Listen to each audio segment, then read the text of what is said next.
Universiti Malaysia Kelantan (UMK) adalah universiti berteraskan keusahawanan. Kami membawa aspirasi kerajaan yang mahukan generasi muda bukan sahaja berpendidikan tinggi tetapi juga berjiwa usahawan.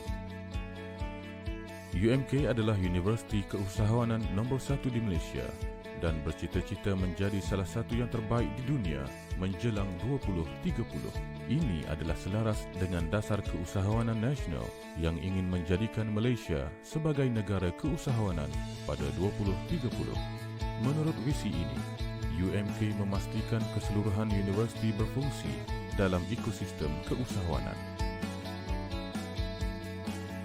Ekosistem ini merangkumi 9 fakulti yang disokong oleh institusi dan pusat kecemerlangan yang dilaksanakan dengan disiplin keusahawanan berasaskan inovasi.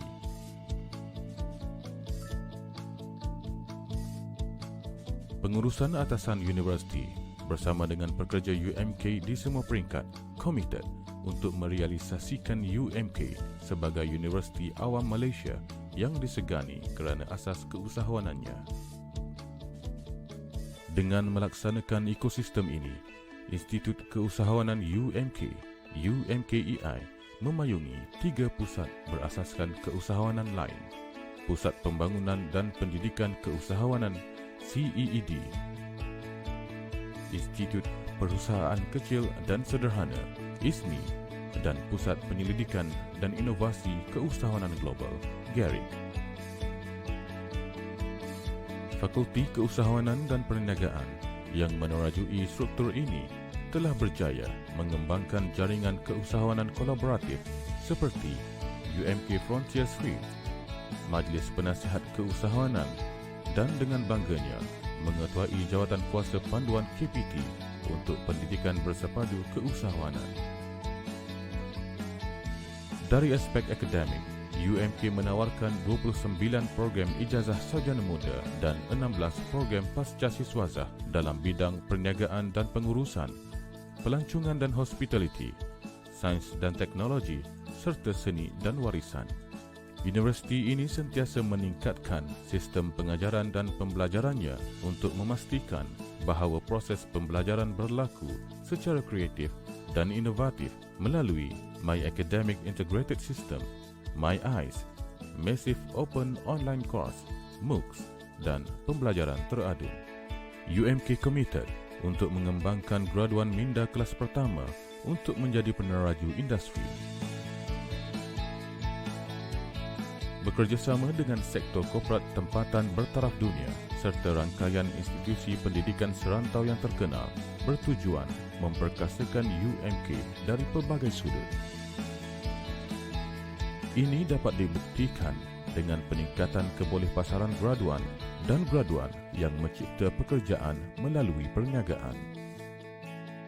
Penyelidikan, inovasi dan pengkomersialan adalah satu aspek UMK yang penting. Pembiayaan penyelidikan dan jumlah inovasi dan produk yang dikomersialkan meningkat setiap tahun. UMK telah menunjukkan prestasi yang baik dalam pelbagai pertandingan berprestij. Dengan hashtag UMK for Society, UMK juga terlibat dalam pelbagai aktiviti kemasyarakatan. Kaki tangan dan pelajar kami secara konsisten menunjukkan kemahiran dan kebolehan yang luar biasa. Dengan semangat kerja berpasukan yang begitu hebat, UMK tidak lagi menoleh ke belakang untuk muncul sebagai entiti pendidikan yang disegani di rantau ini. Kami di UMK percaya bahawa kehadiran kami akan memberi gambaran baharu kepada perkembangan lembah ilmu. Sesungguhnya teras kami, keusahawanan, akan sentiasa menjadikan Universiti Malaysia Kelantan relevan, unik dan berbeza.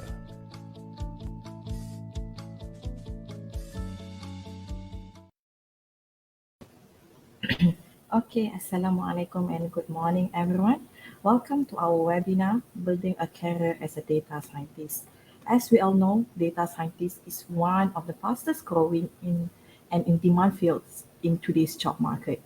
A career as a data scientist offers a wide range of opportunities to work on exciting projects solving complex problems and making an impact in different industries. And today we are lucky because today we have Dr. Nicole Chong, who is a data scientist from Intel. Okay, she has 4 years experience as a data scientist, and what's interesting is she also have a PhD in statistics from University Science Malaysia, graduated on time with scale 1 without correction, I would say. So it's our my pleasure, okay, to introduce our guest of the day, which is Dr. Nicole. Uh, and she will be sharing a valuable insight and perspective on the topic related to data science. And I'm sure all of you will find her presentation to be informative and engaging. If you have any questions related to data scientists especially, or if even though you are coming from a different field, but you're thinking of pursuing become a data scientist, you can drop your question in the comments, and I'll address your comments, I'll address your questions to Dr. Nicole. And without further ado, please join me in welcoming Dr. Nicole. Yes, Dr. Nicole, the stage is yours. Yeah, thanks, Dr. Fokita, for the intro. So before starting with the presentation, I'll just talk briefly about my path in becoming a data scientist. So like Dr. Fakita mentioned just now, my education background is in statistics. I did my degree, master's, and PhD in statistics. Then right after graduation, I started working as a data scientist in the semiconductor industry. So even though my background is in statistics, but I haven't actually worked as a statistician before, but I do get to apply my knowledge in statistics when I work as a data scientist. So I've been working as a data scientist for almost 4 years, and I really enjoy it so far.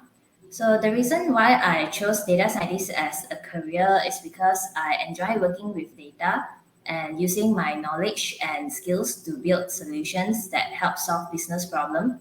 So it's also not never a boring job. So which is why I actually chose this data scientist path as my career. So okay, so let's get started with the presentation. So as a disclaimer, the sharing is based on my experience as a data scientist and also to the best of my knowledge. And the sharing is informative, not meant to promote any solutions. And the references are provided for information reference from others.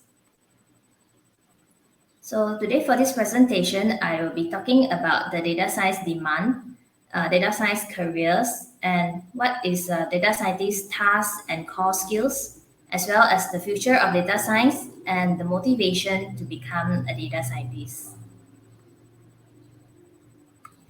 So based on a study by Malaysian Digital Economy Corp, also known as MDEC, they forecasted that Malaysia's big data analytics market will reach a value of USD 1.9 billion by 2025.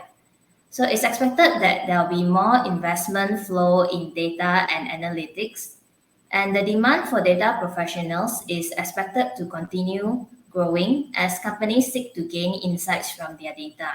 So as long as there is data professionals will be needed to transform the raw data into actionable insights so that business can understand their customers and also grow their business.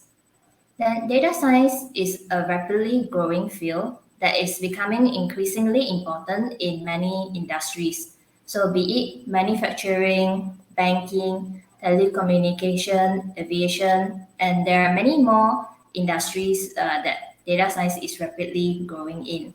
And this bring value to various organizations as well, be it like government, multinational companies, startups, or others. So as a data professional, we are able to enter many industries. It's not only restricted to only one industry. Then data scientists, they may also come from a variety of backgrounds. For example, computer science, statistics, mathematics, physics, engineering, economics, or some other background as well. And some data scientists, they may also have experience in a specific industry.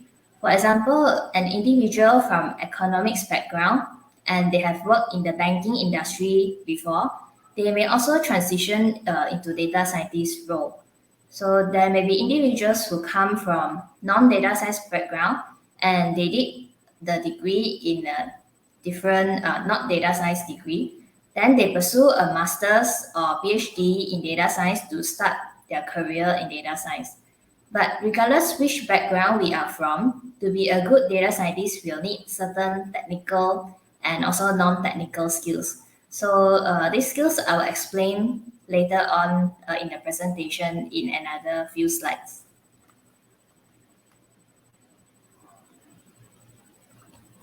These are some of the data science careers one can pursue. We can see that the data science careers, they have different roles and responsibilities, but there may be some overlap between them. For example, data scientists, the general role is to take data science projects from end to end, from data extraction to model development, then to deployment. So data scientists, they are mainly involved in cleaning and analyzing the data, designing and implementing models, and communicating the findings to stakeholders. So that's why the skills that they need are like programming skills, mathematics or statistics, and then they also need communication skills in order to communicate their findings. Then they usually use programs like either Python, R, or SQL. Then as for data engineer, they are responsible for the design, construction, and maintenance of the infrastructure and systems that store, process, and analyze large sets of data. So data engineer, they are involved in creating and maintaining data pipeline and ensuring that the data is accessible to other members of the organization, for example, to data scientists. Then they do need mathematics programming skill and big data skill. And usually they use programs like Python, Hadoop, or NoSQL. Then as for data analysts, another career as a data professional, they are involved in like figuring out how or why something happened. For example, in a company, if sales has dropped, then the data analyst, based on the data, they will have to figure out how or why something has happened. And from their analysis, the client will then use it to help make data-driven business decision. So their job may also involve querying data with SQL and analyze data using tools like Excel. And they may also be involved in creating dashboards using business intelligence software for data visualization, like Tableau or Power BI. And the difference between data analysts and data scientists is data analysts make sense out of the existing data, whereas a data scientist is more involved in data modeling to do predictive analysis. So this is just a general guideline on what the data professionals do. There may be some overlap in the responsibilities. For example, here we say that data analysts, they build dashboard for visualization, but data scientists may also be required to build a dashboard if there's a business need to visualize the data. So it's not only limited to data analysts, and there may be some overlap in the responsibilities. So the rest of the presentation, I'll focus more on data scientists, as today's webinar is about building career as a data scientist. So for the next slide onwards, I'll focus more on the data scientists. Okay, so for this slide, I'll be talking about the data scientist task. Before starting any data science project, typically data scientists, we will have discussion with the domain expert to understand what is the problem statement, what is the objective of using data science, and we also discuss like what is the target accuracy that they want and other things as well. So domain expert is actually important in the data science project. So the domain expert is a person who has deep understanding of a specific field. For example, domain expert in healthcare may be the doctor who has knowledge about the healthcare data. So the role of the domain expert is to help the data scientist to understand the problem, the data, and also the business context.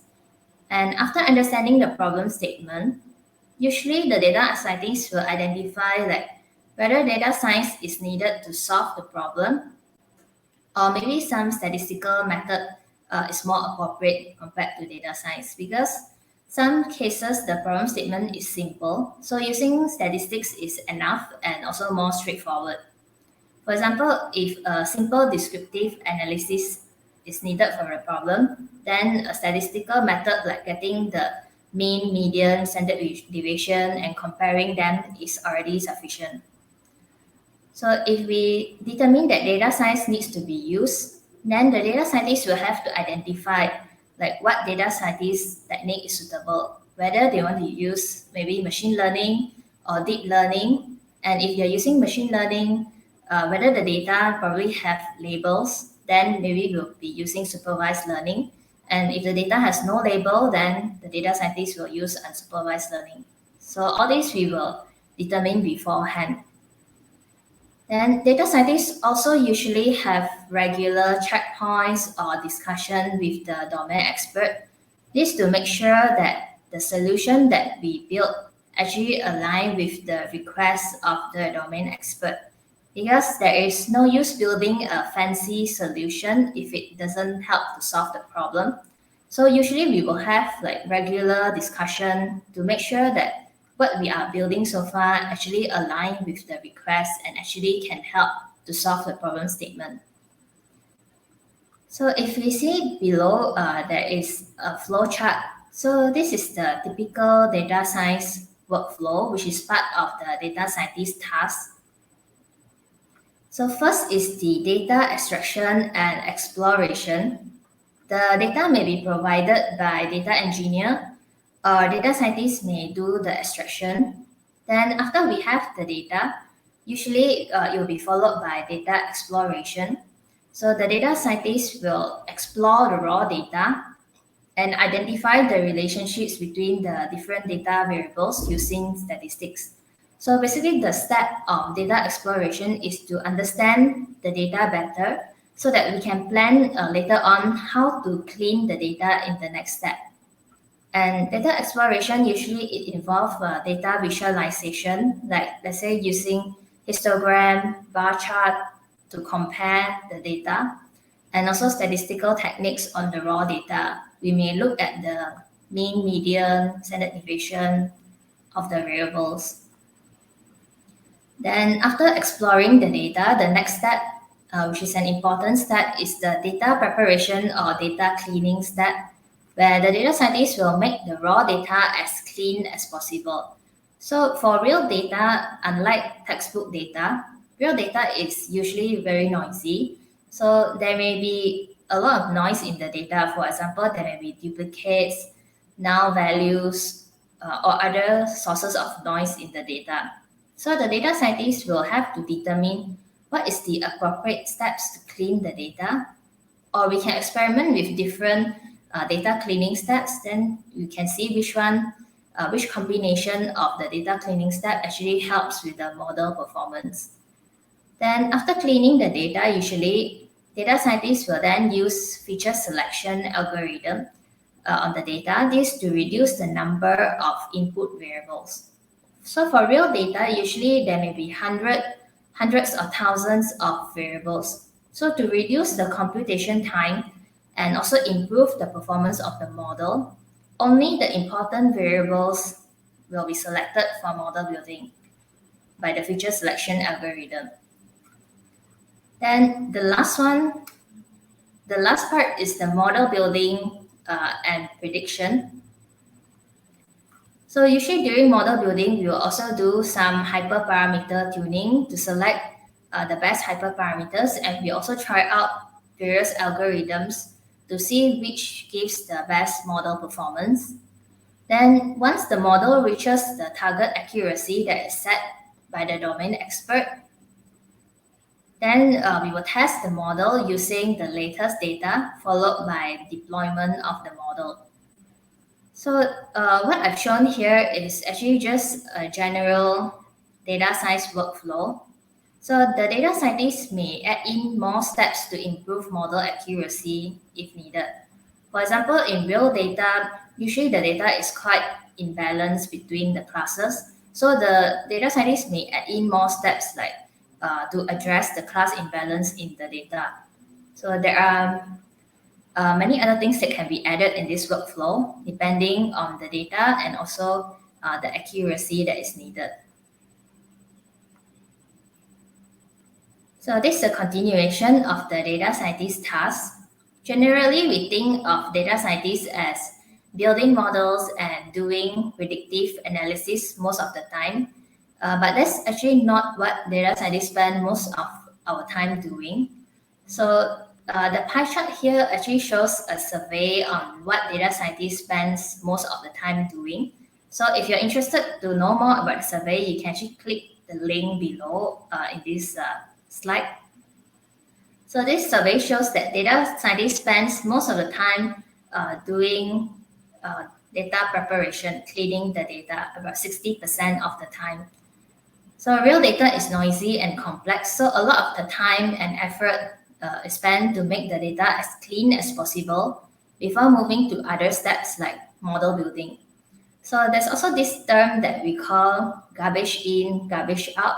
So this means that the quality of the data that we use will actually determine the result, our model accuracy. So if we input noisy data into the model, then we will expect that the prediction will not be so good. So which is why data scientists, we spend most of our time and effort in cleaning the data and only a few percentage of the time in doing other things like model building.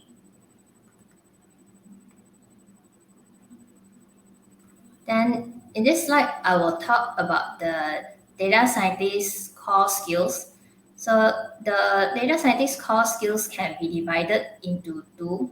We need a combination of technical and non-technical skills. So this slide will cover the technical skills that are needed. So if you see the Venn diagram on the left, it shows that machine learning is an intersection of computer science or programming together with statistics. Then data science is an intersection of all three. So that means computer science, statistics, and also domain knowledge. So for programming, one of the skills that we need as a data scientist is computer science or programming. So programming, we need it in order to build data science solution. And the common programming languages used by data scientists are actually Python or R. So whether you use Python or R, this depends on the company that you're working in and also your industry. And some data scientists, they also use SQL for data extraction and interacting with databases. But this doesn't mean that you have to be an advanced programmer in order to be a data scientist, but you should at least know the basics of programming and able to build a solution. Then data scientists, we usually use open source library. For example, in Python, we use sklearn. So we use open source libraries a lot, and a lot of the code can actually be found online. But we will still need to understand the code and know like which part of the code to use and to edit them according to our use case. Then I think that programming is also something that gets better with more practice as we work on more projects. Then another important technical skill that is needed for data scientists is statistical knowledge. It doesn't mean that we will need to have advanced knowledge in statistics, like having a PhD in statistics to be a data scientist, but we will need to have the basics in statistics. This is because statistics is important when we analyze and obtain insights from data. For example, if we want to compare like the distribution of two data sets, then we will need the statistical knowledge to know like which test should we use to compare two distributions.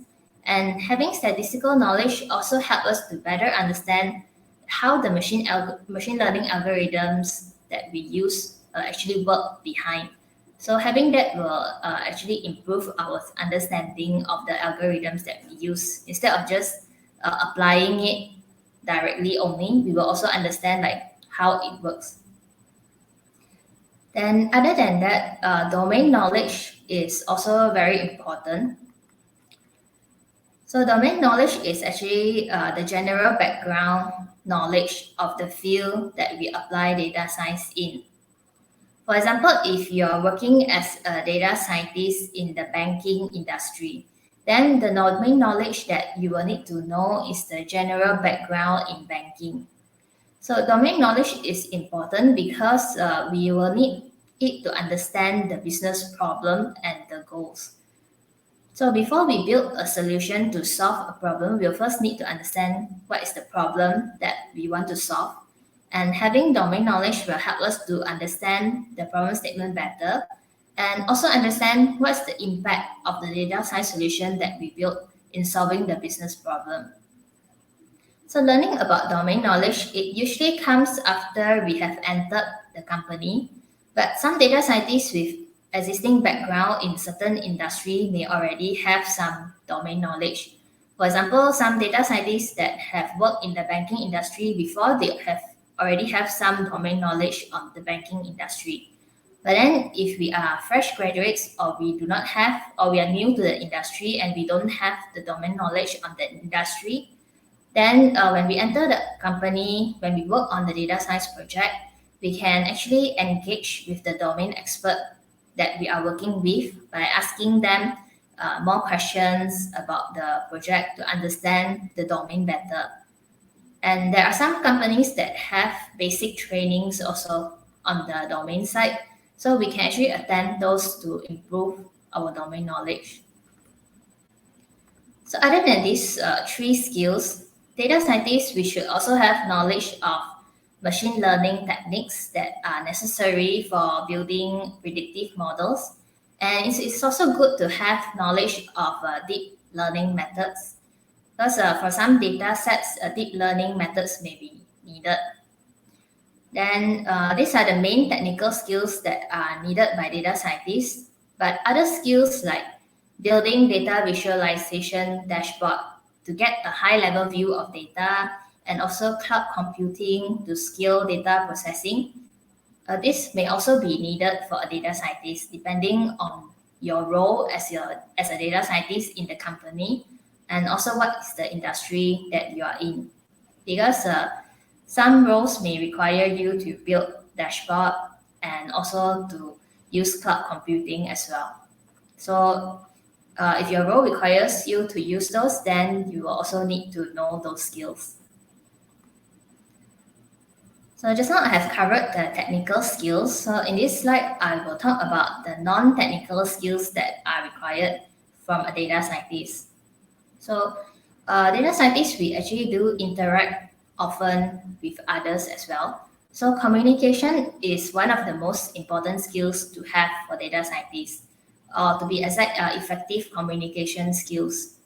This is because we will need to communicate our findings and recommendations to colleagues which may not be from the data science background. It could be your customers, your management, higher management, or it could be the domain expert.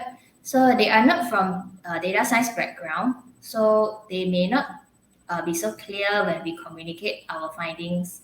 So we need to work on the effective communication so that we can help to turn our findings and recommendations into actionable insights, and also help the management with data-driven decision-making. So for effective communication, usually we will have some kind of data visualization, like maybe a pie chart or bar chart. So this makes it easier to visualize the high-level overview of the data. Then for other than communication, we also require problem-solving skills and the ability to search for resources to help with problem solving. This is because for data science problem, there is no one template to solve every data science problem. So the path to solving a business problem, it may also change with every new data set. And the problem solving skills that we have will help us to overcome the challenges that we face to solve the problem. And also the problem that we are facing, maybe in our project, most probably someone else has come across a similar problem before. So the ability to search for resources to help with the problem solving is also important. Be it like maybe Google search, reading a paper or book, or it could be many more resources. But the ability to search for those resources that we need is also important as a data scientist. Then the third non-technical skill that is needed is continuous learning and improvement. So even after becoming a data scientist, there is also a need for continuous learning to continue grow as a data scientist. Because data science is a wide and quickly evolving field, so continuous learning will benefit our career greatly as we will have a broader range of skills and we also understand our subject matter better. And nowadays, there are many resources for learning and improvement. It can be paid resources like online learning platforms, for example, Udemy, Coursera. It could also be non-paid resources like watching data science YouTube videos or reading about maybe data science articles online. So there are actually many resources for us to learn from. Maybe just need to find the time to learn. So other than learning, like just learning from like online learning platforms, it is also good to work on data science projects. For example, you may find projects from Kaggle, and so it is good to actually work on the projects and get our hands dirty. Actually try working on some projects instead of just enrolling for online courses. Then other than that, teamwork is also important for data scientists because usually for data scientists, we don't work individually. We usually work in a team because data science project usually it requires multiple data scientists and we also need to work with the domain experts. So we are working in a team, not as an individual. So the ability to work with others and having good teamwork is also important for the success of a data science project. Then next, I will also talk about the future of data science. So this is on the prediction of the future of data science in this article by Forbes. So if you're interested to learn more about it, you can actually click the link that is below in the slide.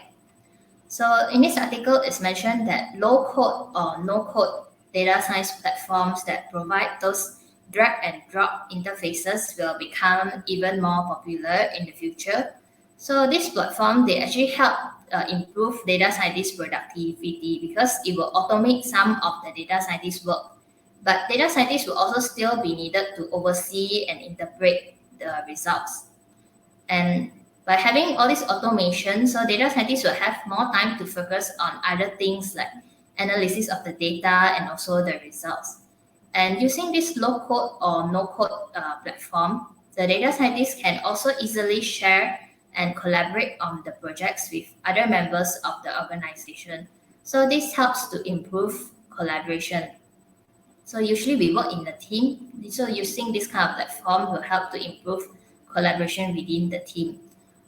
However, for this kind of platform, even though it's low code or no code, but behind the platform, data scientists will still be required to maintain the platform. So an example of this kind of platform is Data IQ. They provide a visual interface for automation.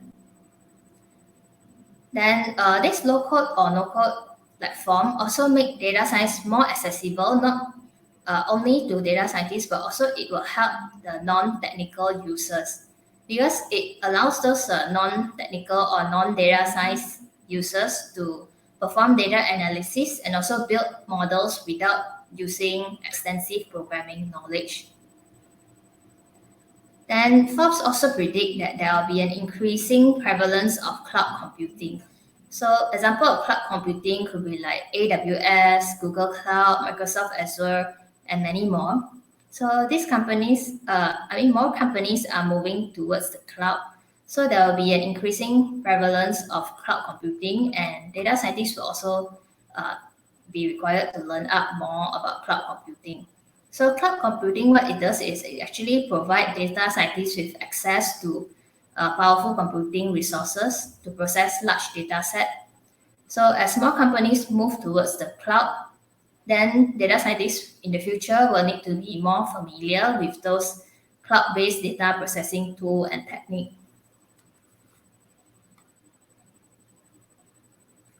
So this is actually the last slide of the presentation, which is on the motivation to be a data scientist.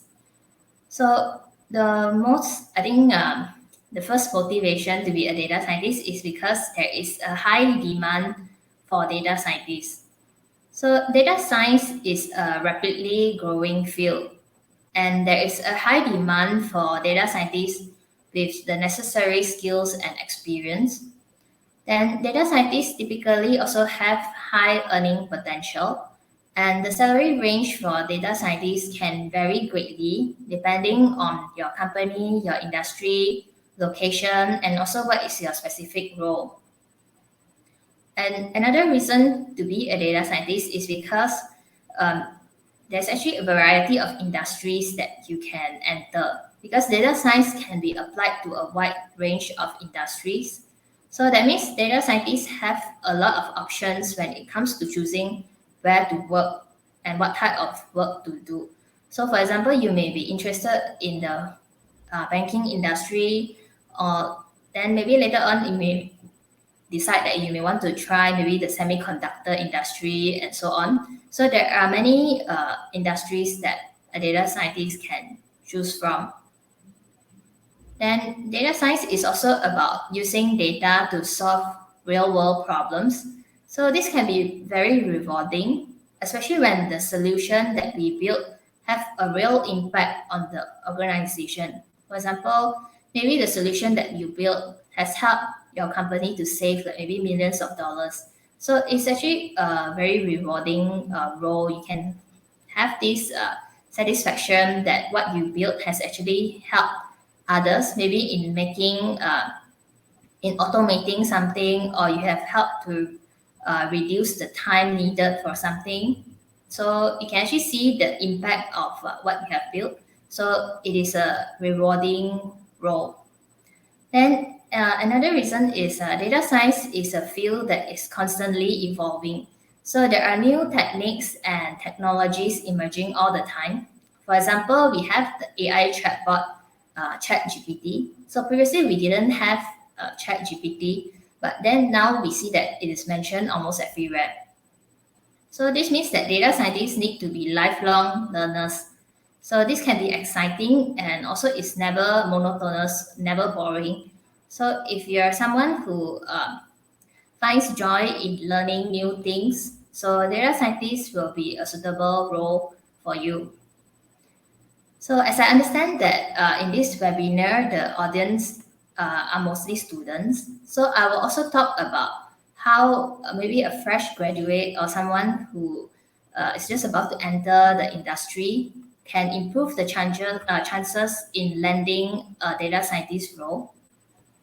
So we will need a relevant skills and also relevant experience. So relevant skills, we can see from the previous slides that having the core skills are actually important, like having skills in programming, statistics, and also machine learning and probably deep learning is important. Then relevant experience is also important, but as a fresh graduate, because we haven't actually worked, so to get the relevant experience, fresh graduates can do that through internship. Also on internship, you'll get the opportunity to work on real data and also see how it's different when you apply on data science on real data compared to on textbook data. So one thing that I found is different is when I actually started applying data science on real data, I found that it's actually more challenging compared to when I applied data science on textbook data, because real data is usually very noisy and a lot of steps are needed to make the data as clean as possible. So if you actually go through an internship and you get an opportunity to work on real data, it will be good. Then another thing that is good for fresh grads to have is probably a data science portfolio, so that you can actually showcase your skills and knowledge in solving a data science problem to the employer. So for example, if your data science portfolio is showcased that you are able to solve a data science problem maybe using natural language processing (NLP), and your employer is looking for data scientists with experience in NLP, then if you can showcase that in your portfolio, then you will get a better chance of getting hired. So that is the importance of having a data science portfolio, that is to showcase your skills and knowledge to a future employer. Then other than that, it's also good to join maybe data science competition if you can, because it can help to expand your knowledge and also your experience. So that is all from my side for today. Hope the sharing has been beneficial to the audience. Okay, okay, thank you, Dr. Nico. I think I have, the audience have one question from, I think, Dr. Jafri.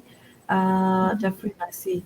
So he asked, dear Dr. Nico, for non-computer statistician or non-computer scientist, are there more accessible pathway or trainings to become a certified data scientist? So one way right now is some people that maybe they come from non-computer science or non-statistics role. So what they do is they will take masters or PhD in data science. So I've seen some data scientists that are doing that. Then there are also some of them that are taking certifications outside as well, other than taking masters or PhD.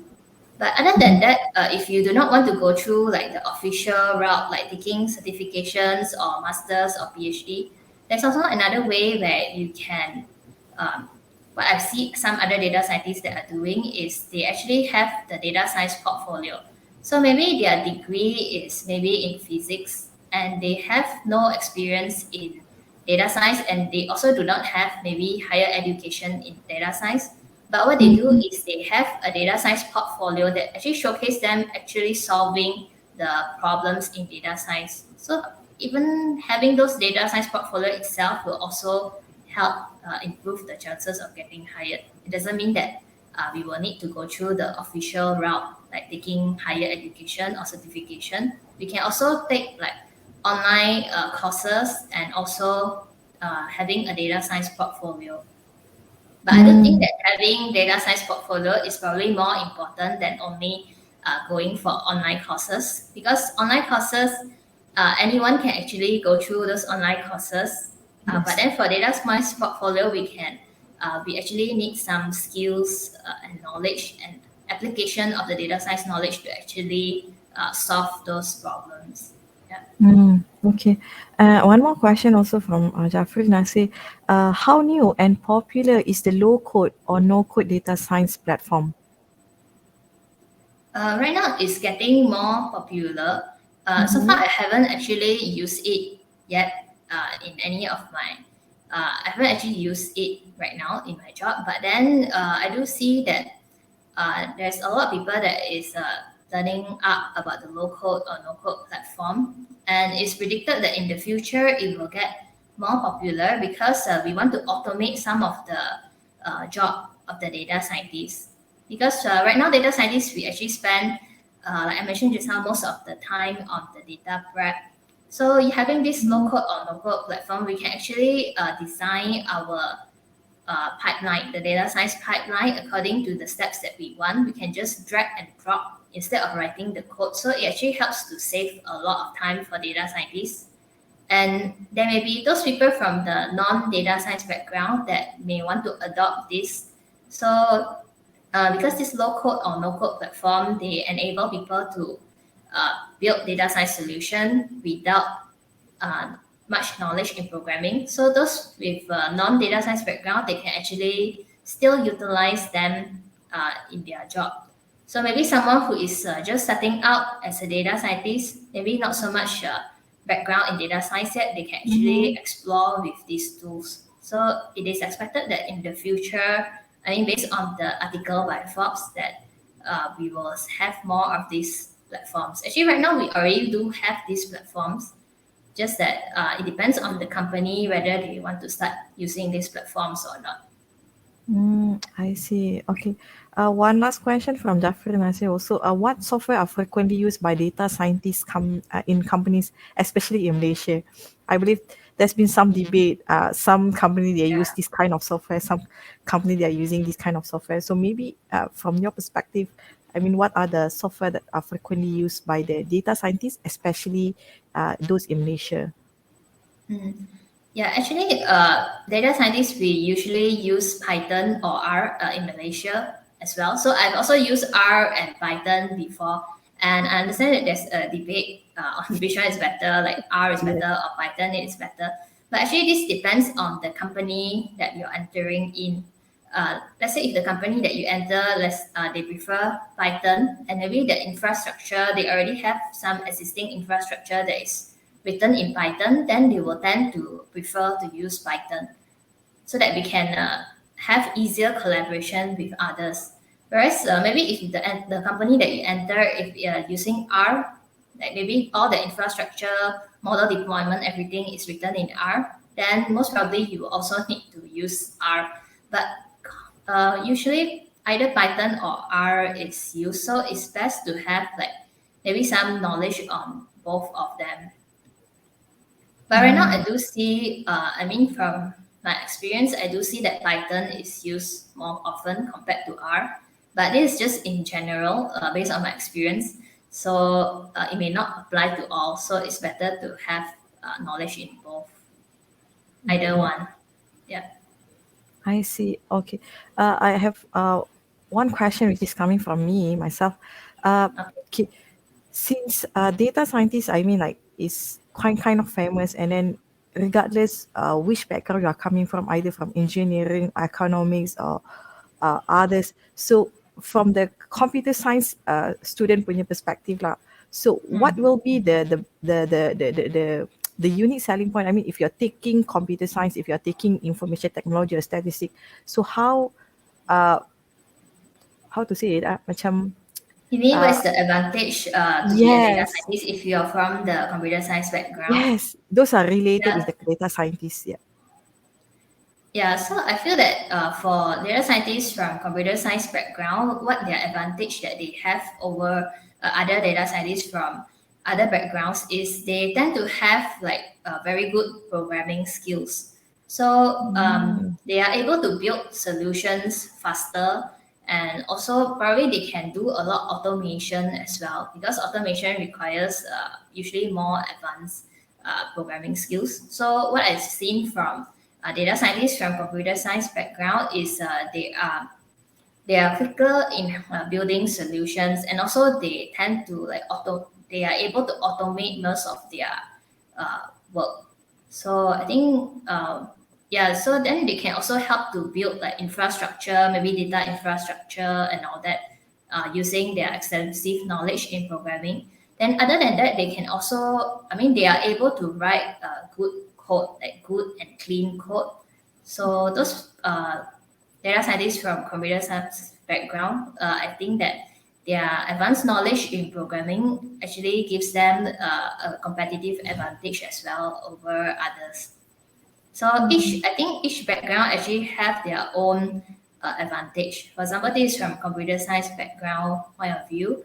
Then maybe from statistics background point of view, we see is that data scientists purely with statistics background is we are able to determine like which statistical test is better in analyzing data, and also we can analyze the results. Then we can know like which test to use correctly and all that. So we actually do complement each other, because data scientists we usually work in the team. So each data scientist may have their own advantage. So when we work together, we actually complement each other.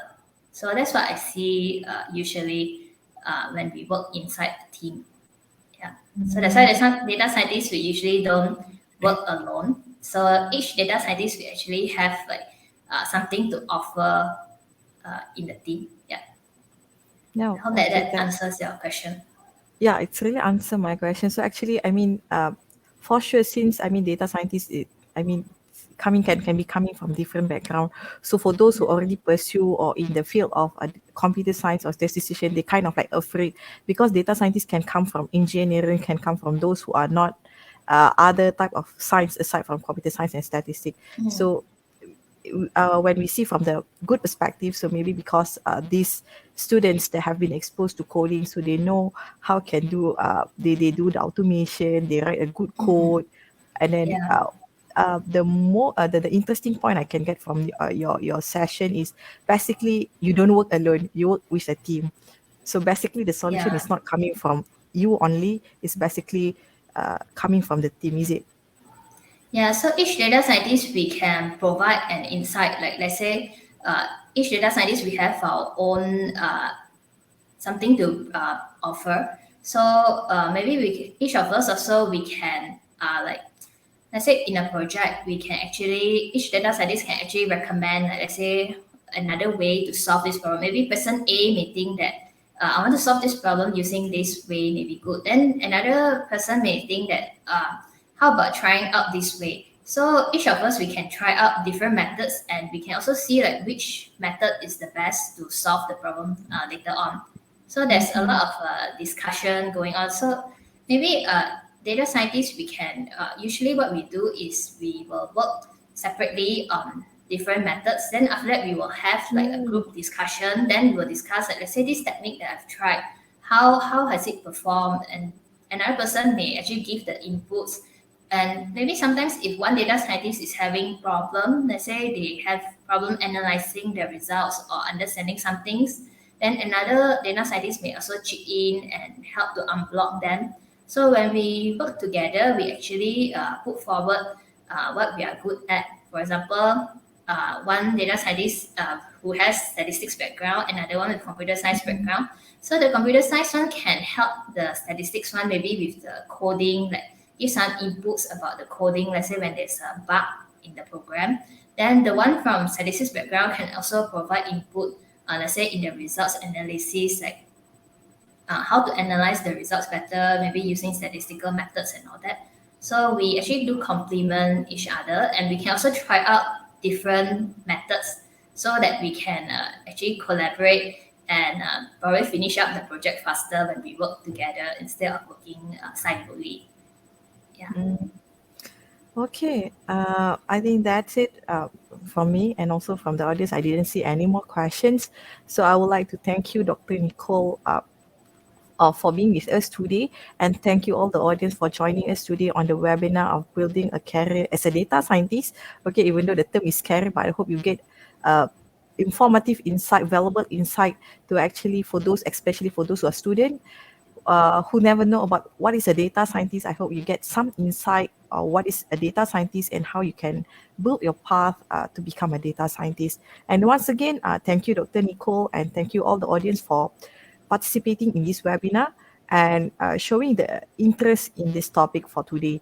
And we look forward to having you to join us again in our future webinar and events.